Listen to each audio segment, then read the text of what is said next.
Hello, and welcome to the first of three Torah portions, my last three Torah portions in this cycle that will be filmed here in Texas. So welcome to the swamps of Texas, where it is very, very hot.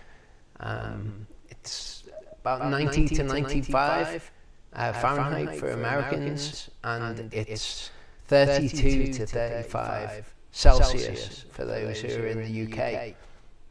It's also very high humidity, so the weather services estimate what it feels like, and their estimate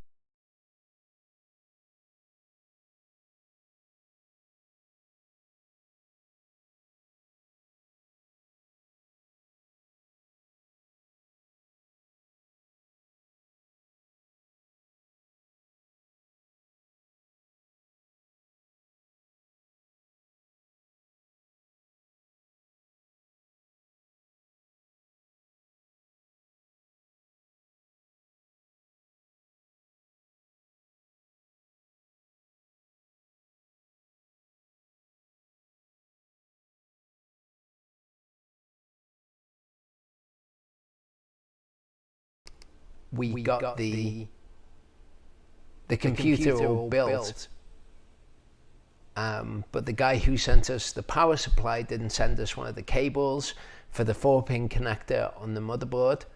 So every time I tried to get the computer to post, it was showing the easy debug light on the motherboard for the CPU, which one of the things that can be is if the CPU is not getting enough power. So I was thinking it could be the 4-pin connector. So we drove yesterday after trying to get the guy who sold us the PSU to send. Hello, and welcome to the first of three Torah portions, my last three Torah portions in this cycle that will be filmed here in Texas. So welcome to the swamps of Texas, where it is very, very hot.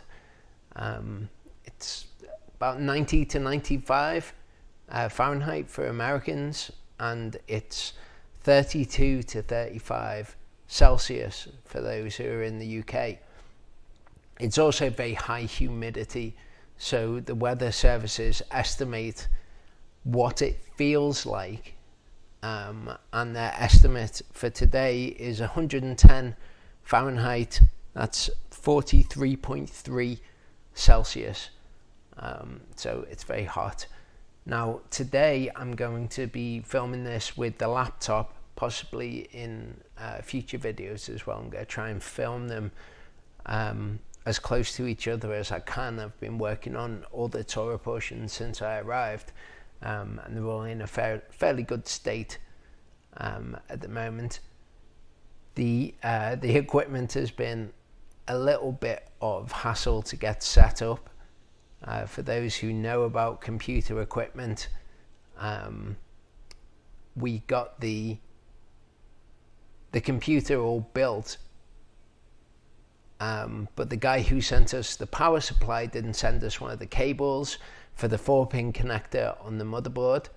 So every time I tried to get the computer to post, it was showing the easy debug light on the motherboard for the CPU, which one of the things that can be is if the CPU is not getting enough power. So I was thinking it could be the 4-pin connector. So we drove yesterday after trying to get the guy who sold us the PSU to send us the right cable. We drove 90 miles to get a new PSU and a new CPU, because that could have been the other problem.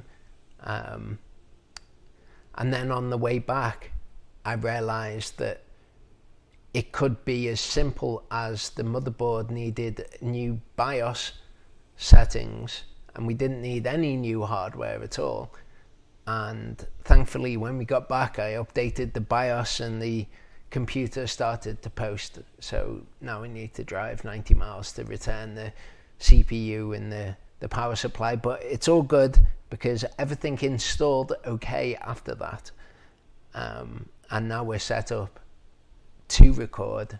The next hurdle, I suppose, is trying to get the video from here to the UK to the computer so that it can stream out on the Shabbat. So if you're seeing this at the correct time for this Torah portion, after Charlie did his this Saturday that's coming as it is here, then everything worked out and everything is great. And if that's the case, then the other Torah portions will go up without difficulty also. So for Torah portion Ki Tavo, as I say, I've got 3 Torah portions left until the end of this cycle, and they're very small Torah portions. They only cover a chapter roughly of scripture each. This is the longest of the 3. If Charlie did Ki Tavo last week, then he has 2 more to do after that, and then we're at the end of the run, and we're actually at the point where people are going to be preparing for going to Sukkot. And Sukkot's actually something that I'm going to touch upon in this Torah portion. There's a couple of things that are brought up in the Torah portion which are things that people will be tested in their obedience and hence their faith in whether or not they will do things that people may well find more convenient to not do. And they might think, well, I'm one of Yehovah's people, you know, I do this, that and the other, but when it comes to this command or that command, I've chosen not to do it. And in the lives of many people, regrettably, that is what they do with Sukkot.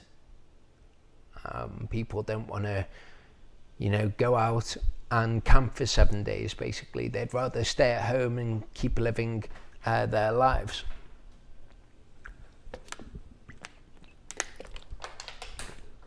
Try to prevent coughing.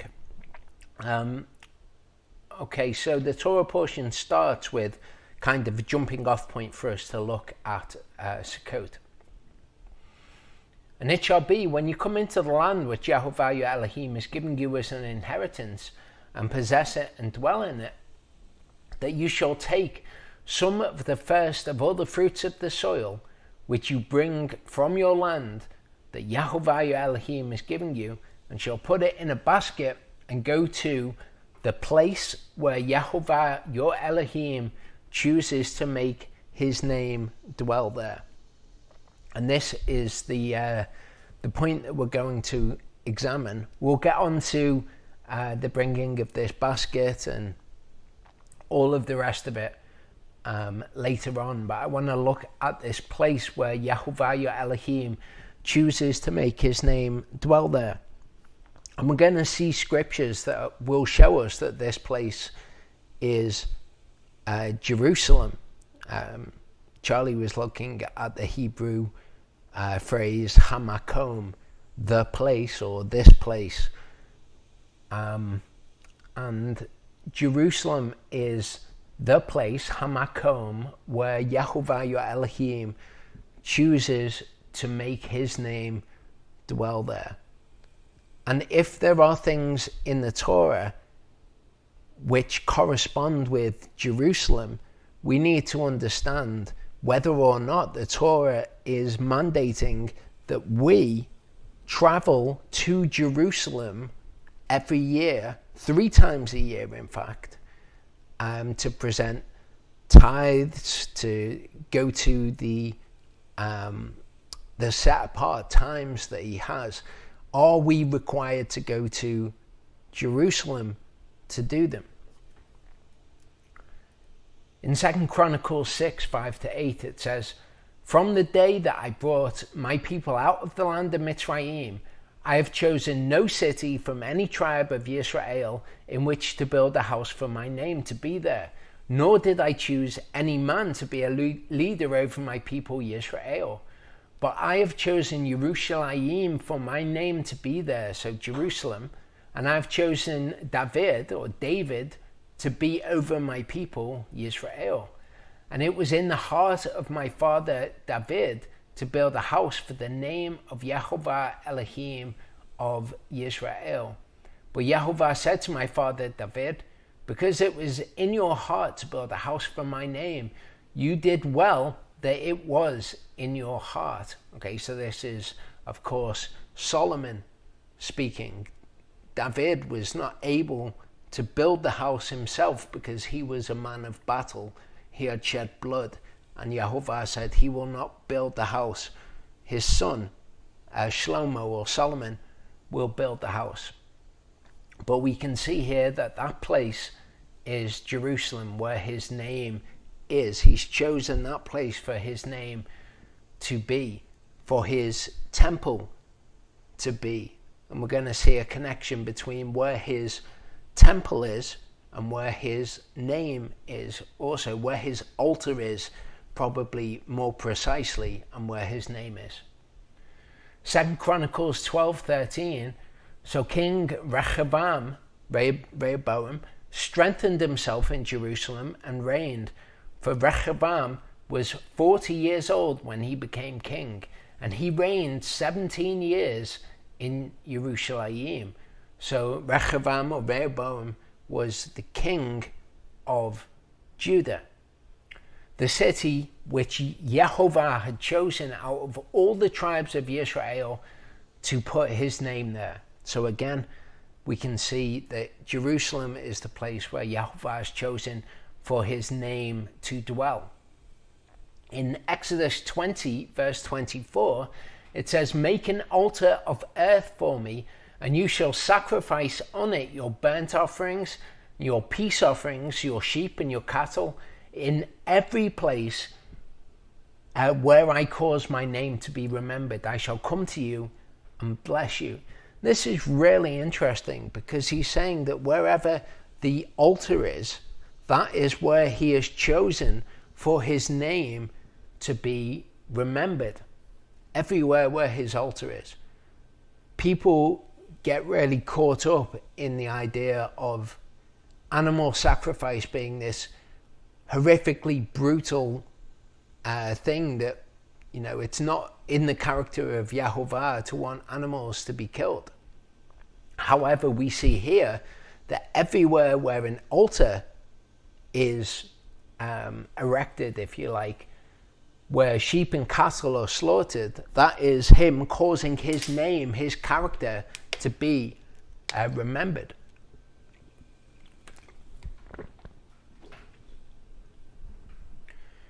Now, when we think of everywhere where an altar is, he's causing his name to be remembered, we would do well to remember that there are three temples. There is a temple on the earth, there is a temple in heaven, and Yehovah made himself manifest in both of those places. The priests could not go into the Holy of Holies because Yehovah's physical presence was there. Only the high priest, once a year, could enter into the physical presence of Yehovah. Now he has a presence in the heavenly temple as well. We know that he is made manifest there as the Father. He is also manifest in the third temple, and that temple is the temple of the Ruach. It is our heart. And as we will see, in our heart there is an altar, and that is where we make spiritual sacrifices. He is manifest there as the Ruach. He is in our heart, the temple of the Ruach, and he is manifest there in spirit as the Ruach.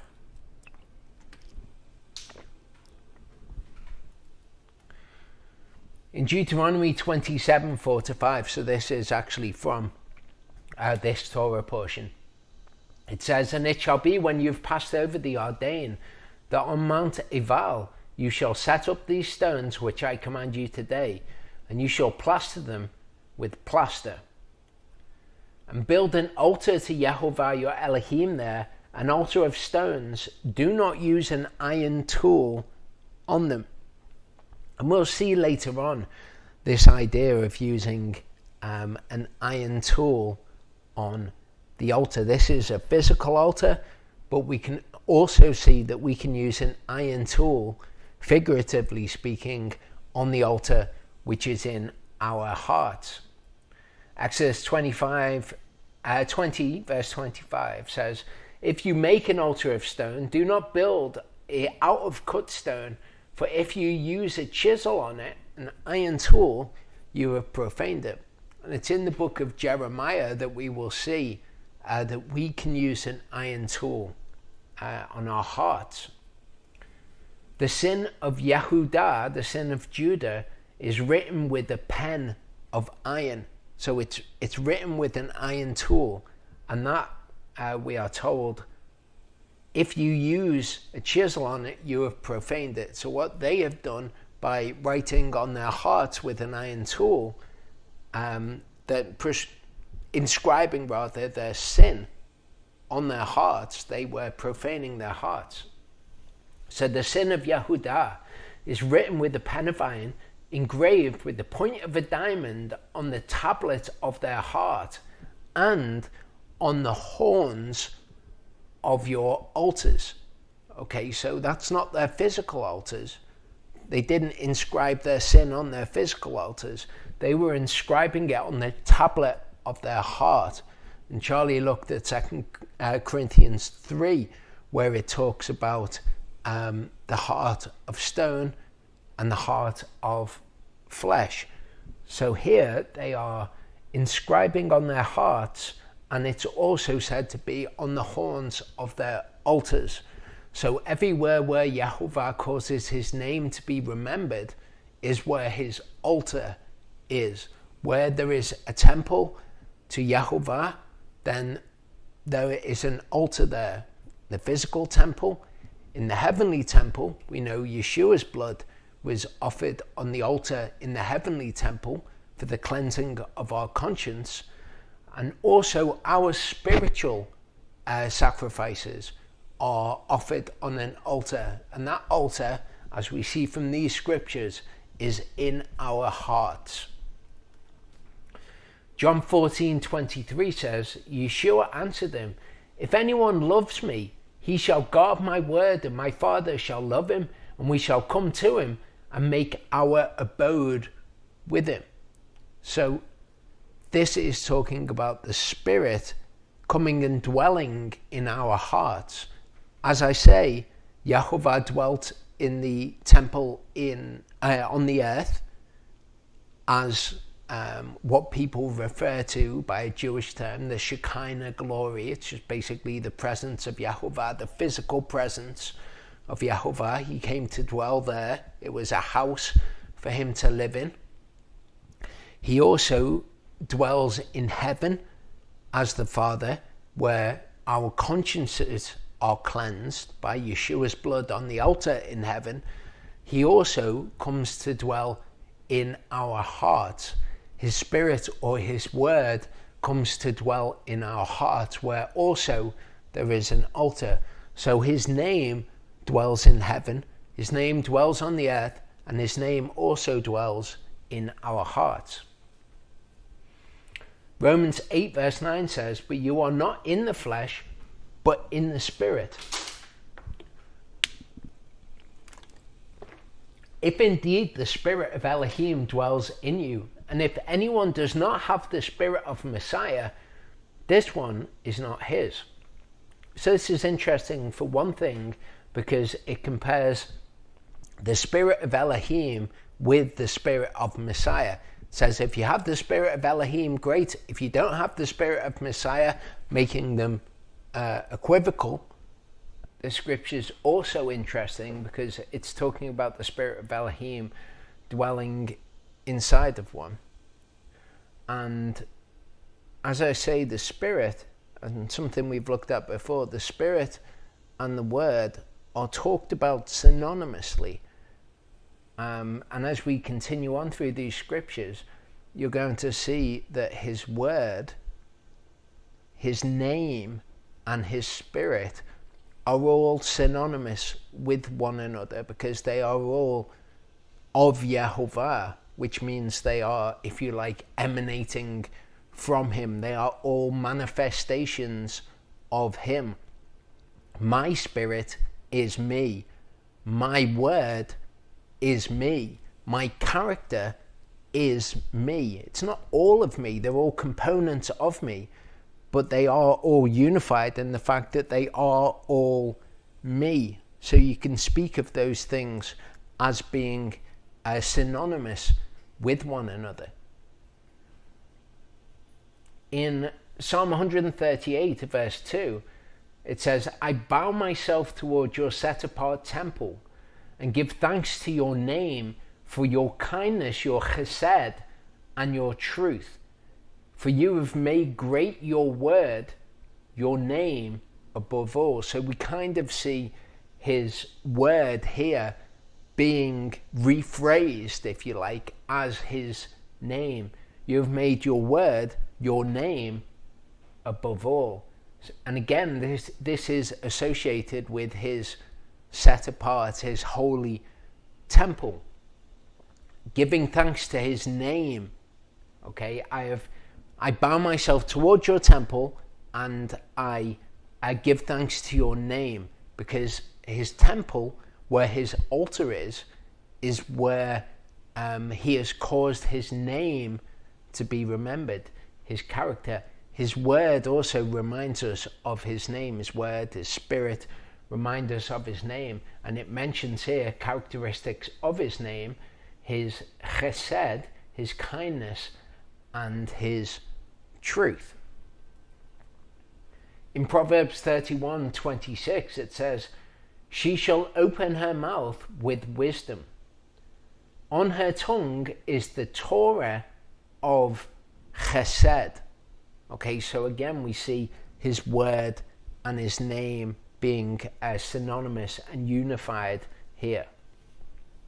Colossians 3:16 says, let the word of Messiah, interesting, the word of Messiah, synonymous with the word of Elohim. Let the word of Messiah dwell in you richly. Okay, so it's his spirit which dwells in us. The spirit of Elohim and the spirit of Messiah are one. The word of Messiah and the word of Elohim are one, and they also dwell in us. So his word, his spirit, and his name are all caused to dwell within us. We are altars offering spiritual sacrifices where his name has been caused to be remembered.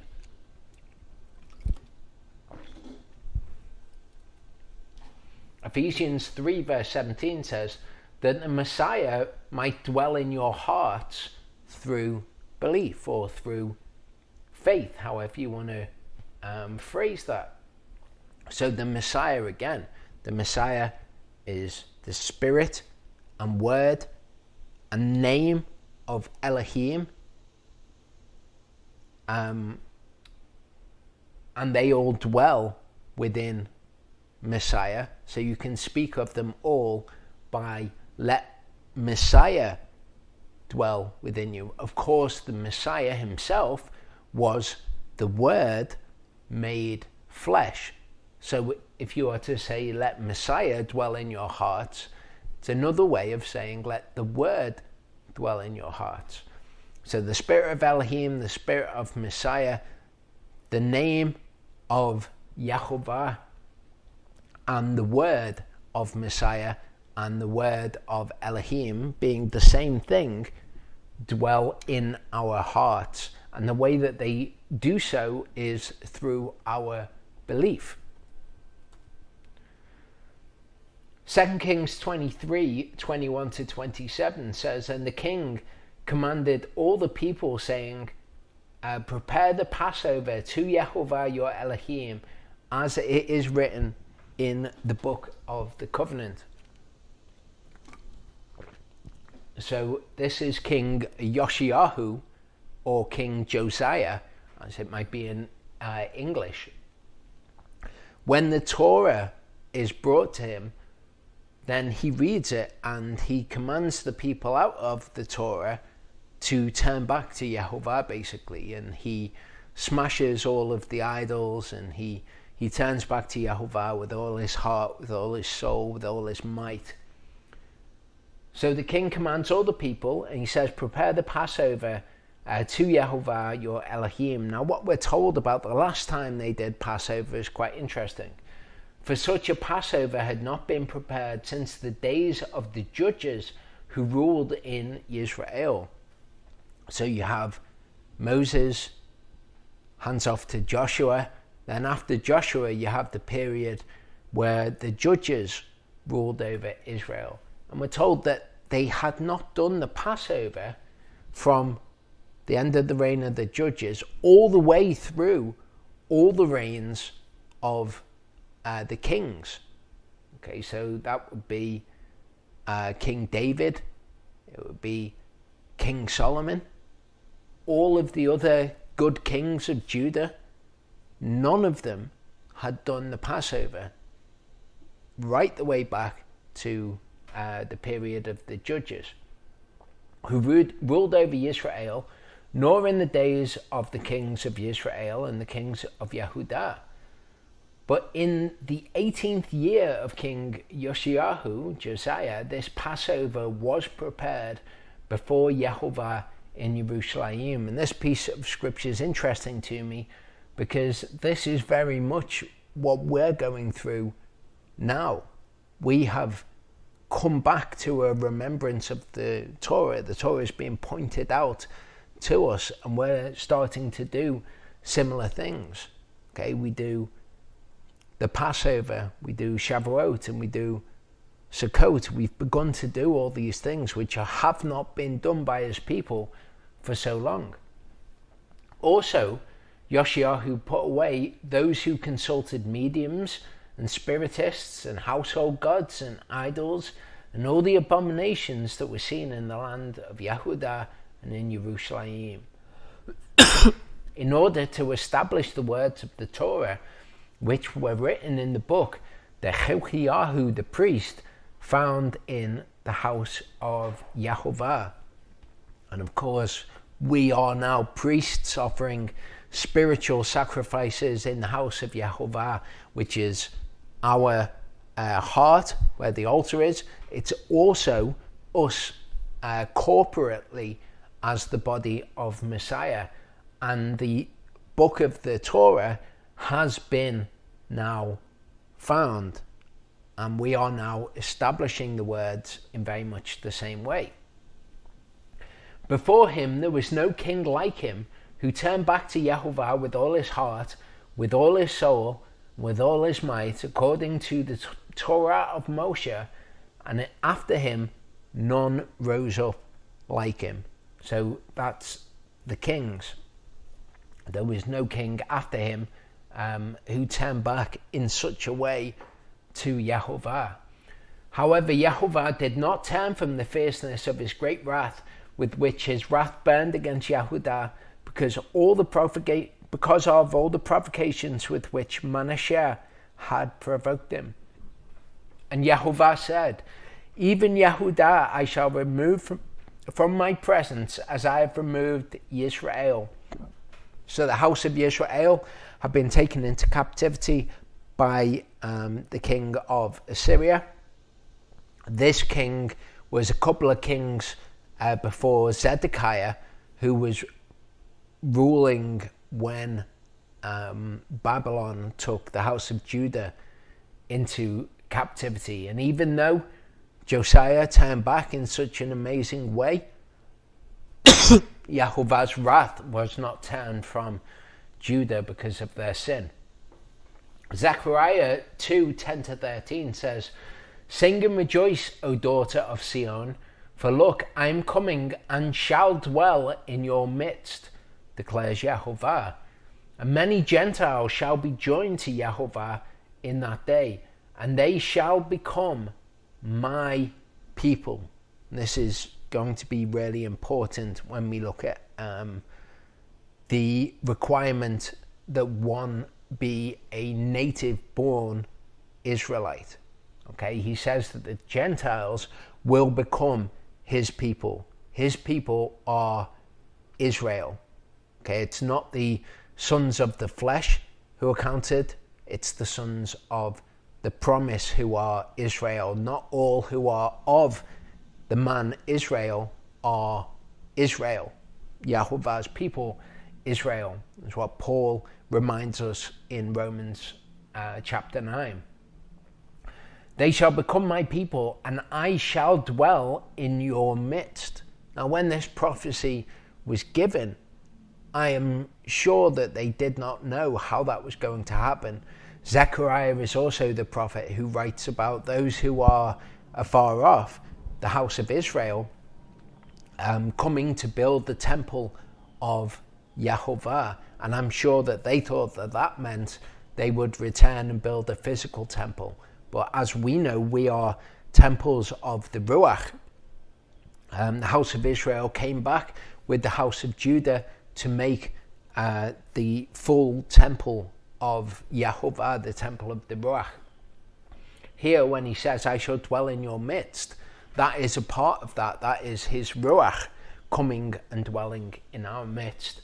And you shall know that Yahovah of hosts, or Yahovah Sebaot, in some translations it's rendered Yahovah of heavenly armies, because that's what a Seva is. It's an army or a host.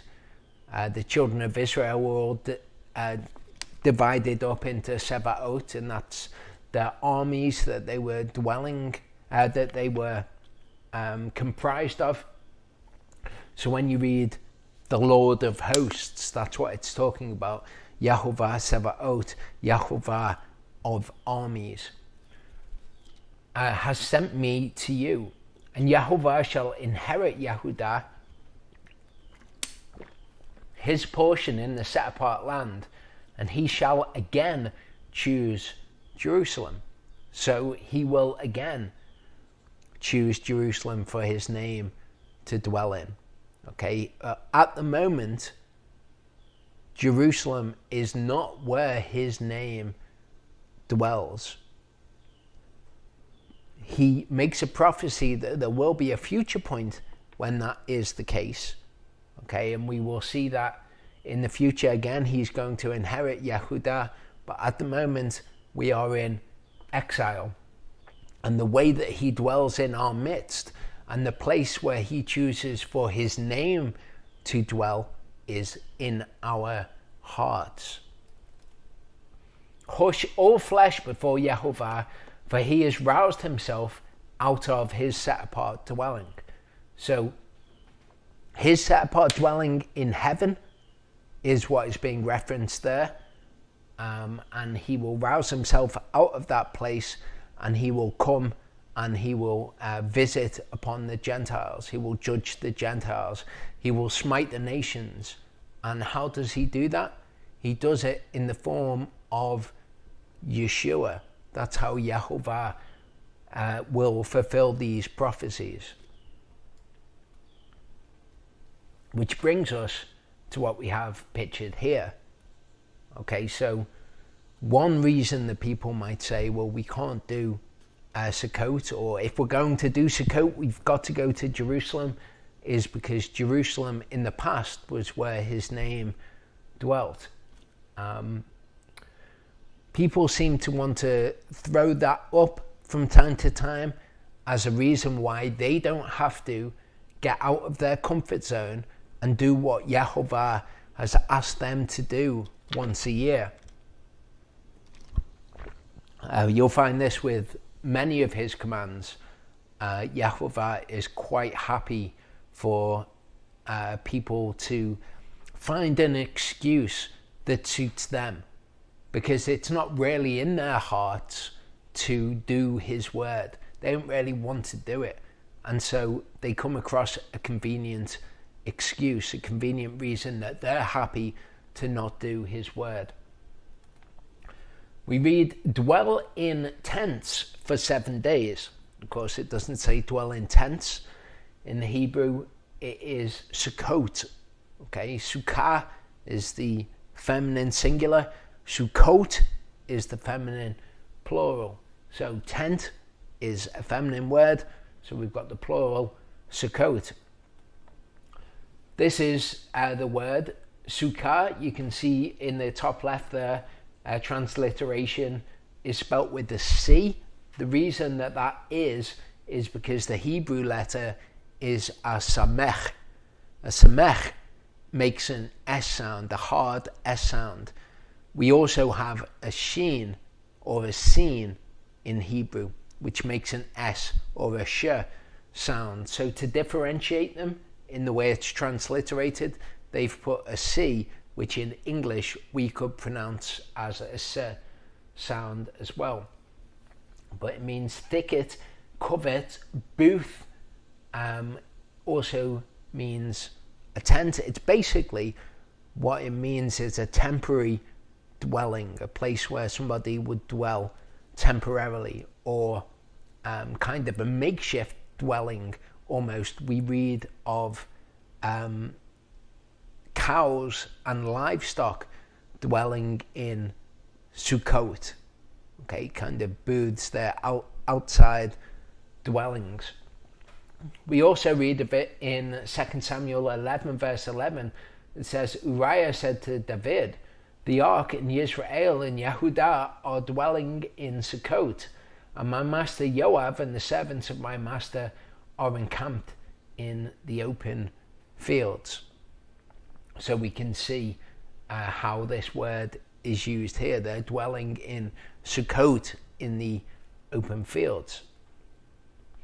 Leviticus 23:42 then says, dwell in Sukkot for 7 days, all who are Yisraelites, native born, dwell in tents or Sukkot. So this is the next thing that people like to say, well, we're not native born Israelites.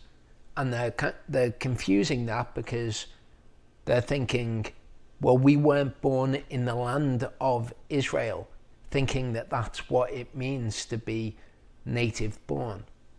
But what native born actually means is slightly different.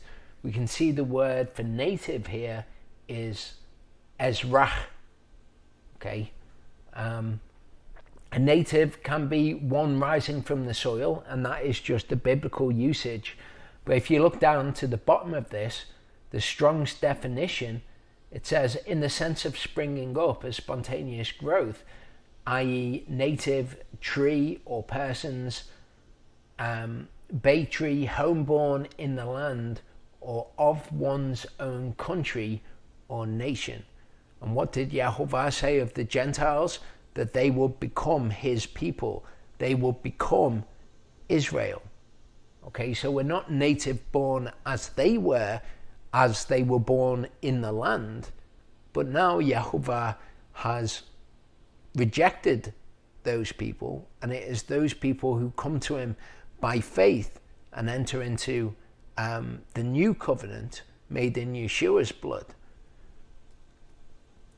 Exodus 12:48-49 says, when a stranger sojourns with you and shall perform the Passover to Yehovah, let all his males be circumcised, and then let him come near and perform it, and he shall be as a Ezrach of the land, but let no uncircumcised eat of it. There is one Torah for the native born and for the stranger who sojourns among you. And in that we've kind of got a little bit of a picture of what the situation is now. If one comes to Yehovah by faith, enters into the new covenant, takes upon themselves the sign of the covenant made with Abraham, which is circumcision, then they become his people. There is one Torah for the native born and for the stranger who sojourns among you. But it's even more than that. In the new covenant, we actually become his people. He comes and dwells in our midst. His name dwells in our hearts, in the altar that is in our heart. And we actually become his people. We actually become Israel. We become reborn as Israel, and therefore are Ezrach, or Ezrachim.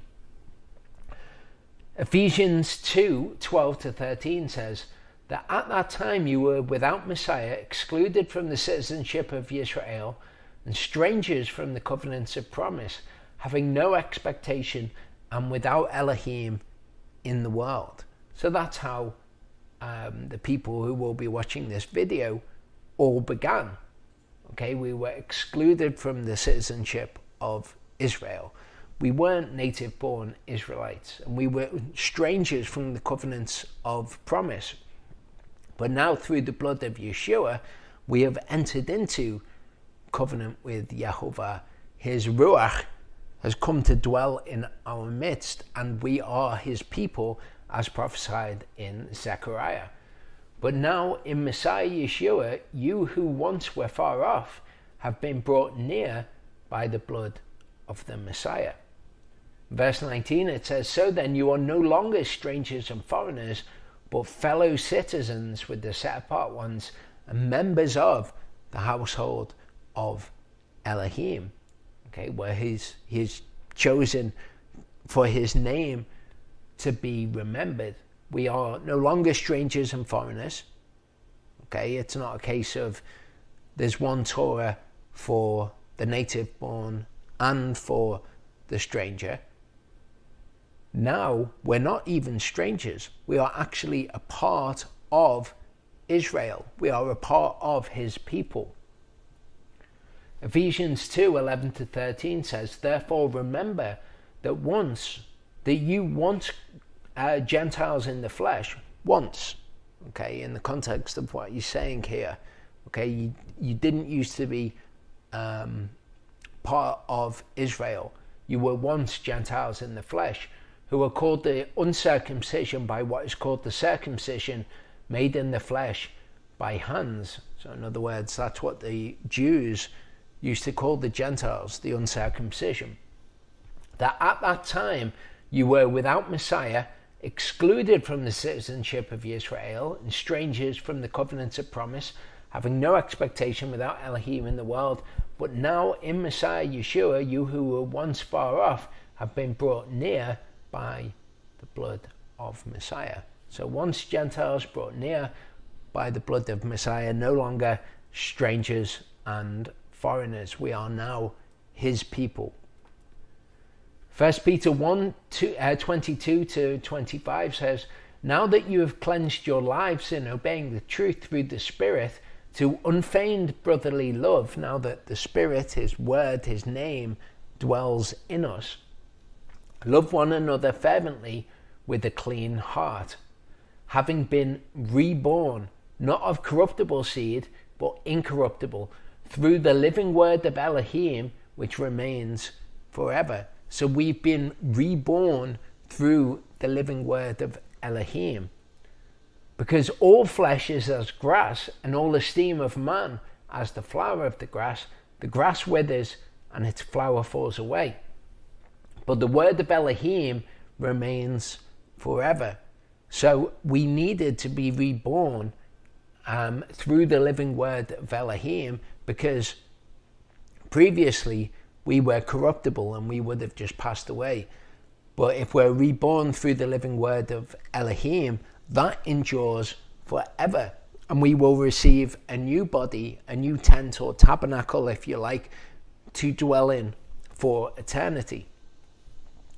Romans 6 verse 4 says, we were therefore buried with him through immersion or baptism into death, that as Messiah was raised from the dead by the esteem of the Father, so also we should walk in the newness of life. Okay, so our old man has died, the Gentile has died, and we've been reborn. We walk in the newness of life through the living word of Elohim, and are then his people, are then Israel, and we are then born Ezrach Israel. Galatians 3:26-29 says, for you are all sons of Elohim through belief in Messiah Yeshua, again, which is the Word. For as many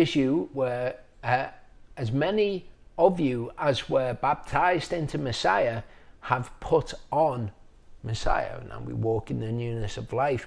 We walk in the Word. The Word dwells in our heart. His name, His Spirit dwells in our hearts. That's the living Word which endures forever, enabling us in the newness of life to endure forever. There is not Jew nor Greek. There is not slave nor free. There is not male nor female.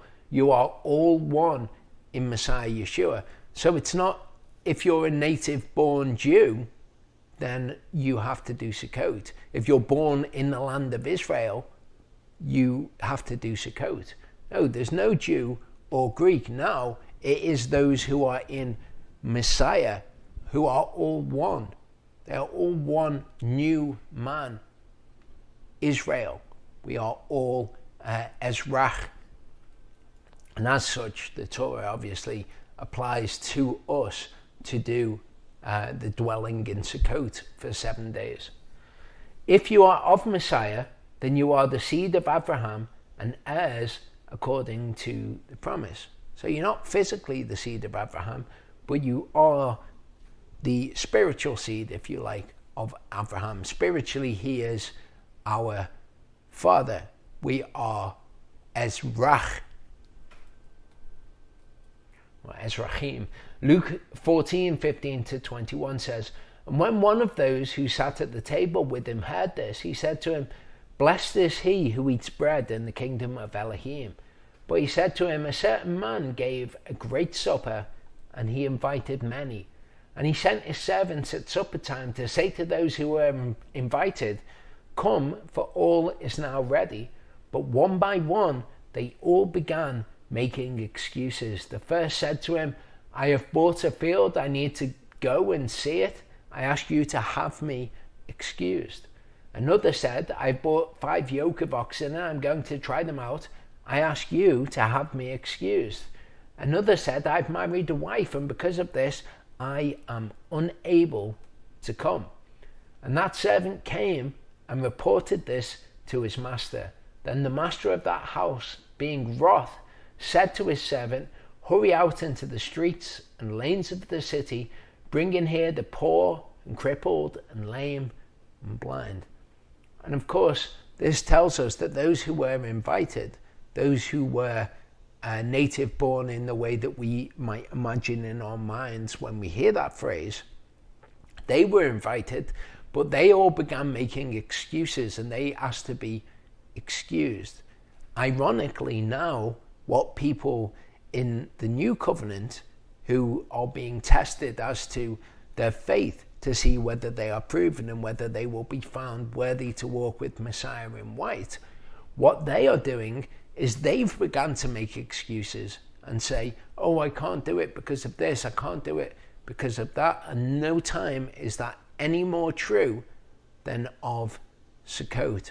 So don't be as those who were invited at the first were by making excuses. Take hold of the opportunity that Yehovah is giving you. He's inviting you to be one of his people and to take part with his people in all the things that he has for you. Don't excuse yourself away. Deuteronomy 16:16 says, 3 times a year all your males appear before Yehovah your Elohim in the place which he chooses. Okay, and as we've seen, that is no longer Yerushalayim, it's no longer Jerusalem. The place where he's caused his name to dwell right now is here in our hearts. At the festival of unleavened bread, and at the festival of weeks, and at the festival of Sukkot, and none should appear before Yehovah empty-handed. So those 3 feasts. Unleavened bread, which includes, of course, Passover. Now we remember Passover, but we can keep unleavened bread as originally instructed.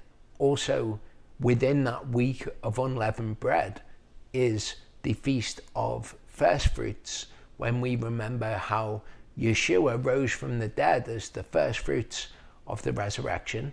Then we have what is called here the Feast of Weeks, where you then count 7 full weeks from the Feast of First Fruits.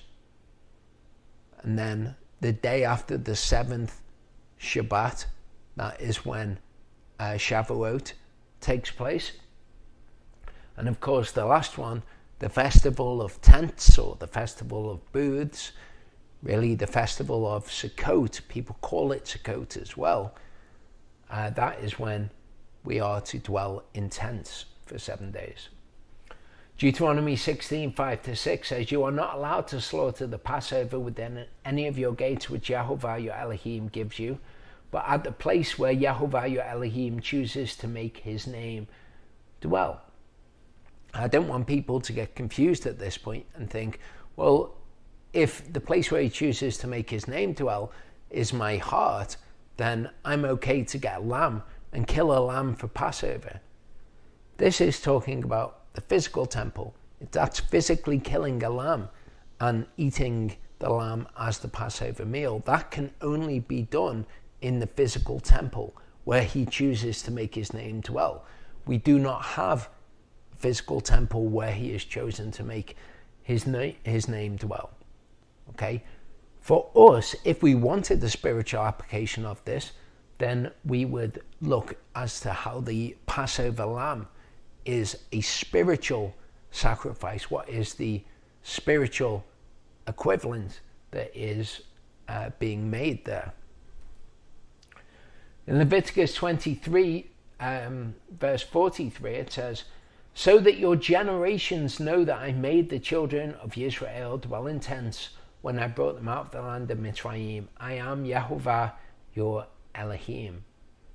So this is the reason why we are to do this. This is the reason that Yehovah wants us to dwell in tents for 7 days, so that we remember when the children of Israel were brought out by Yehovah's great power. So it really is this invitation to be one of his people and to come and to remember this time when his power was great on the earth, and to just kind of snub it and turn your nose up at it and say, I don't want to do this. What you are doing rather is you are choosing perhaps what you might see as your own comfort over doing it. And you're basically saying, I will live my life however I wish to live my life. Okay? You can call it whatever you want to call it. You can make excuses like they made excuses. But what Yehovah requires of us in offering the spiritual sacrifices is to offer the guilt offering primarily. And that is to acknowledge one's guilt and what is required by Yehovah. And that is essential. So if you make excuses as to why you're not going to do something, you're failing to offer the guilt offering for your sin, because the word is very clear about sin. It's either sin or it's not sin. You can dress it up and call it whatever you want and justify it in whatever way you want. But if it is sin, then you must offer a guilt offering for it. You must acknowledge that it is required of you before Yehovah. You must also offer a sin offering, and that is repentance from what you've done. You've confessed as to what is wrong, and then you've made it right, in other words. Hebrews 4:12-13 says, the word of Elohim's living, working, sharper than any two-edged sword. Okay, and we have been made enduring, if you like, through the living word of Elohim. That's what will mean that even though our flesh fades as the grass, our spirit, our soul will endure, and we will be given a new body.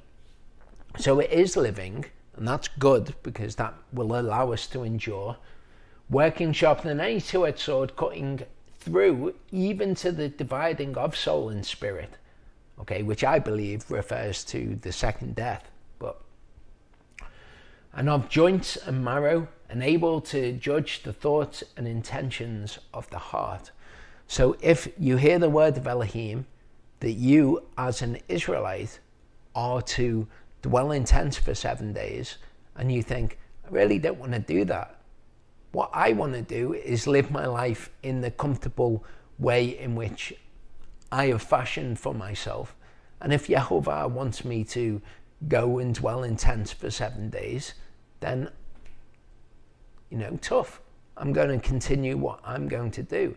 And then you come across teachers who will tickle the ears, and they will say things like, you're not a native born Israelite, whereas a fuller understanding of scripture will show you that you are.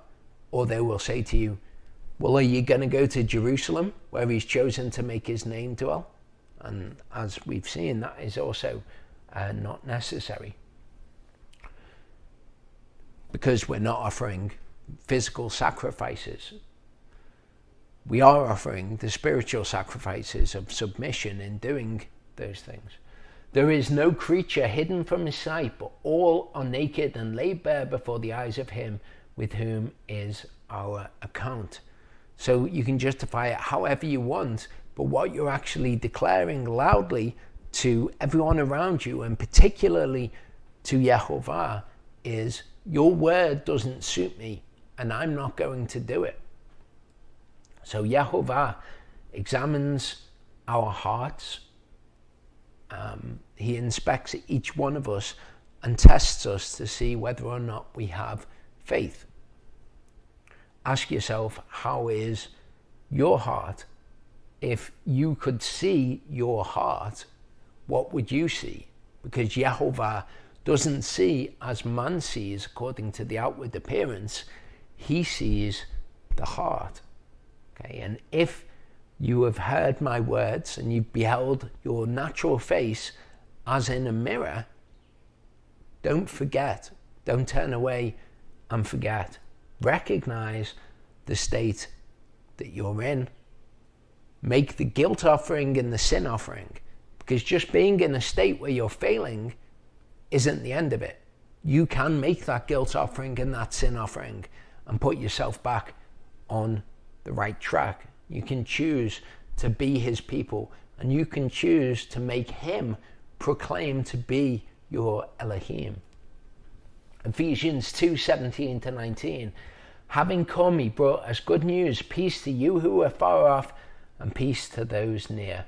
Because through him we both have access to the Father by one Spirit. So then you are no longer strangers and foreigners, but fellow citizens. You are Ezrachim. Leviticus 23:42-43 in its entirety then. Dwell in Sukkot for 7 days.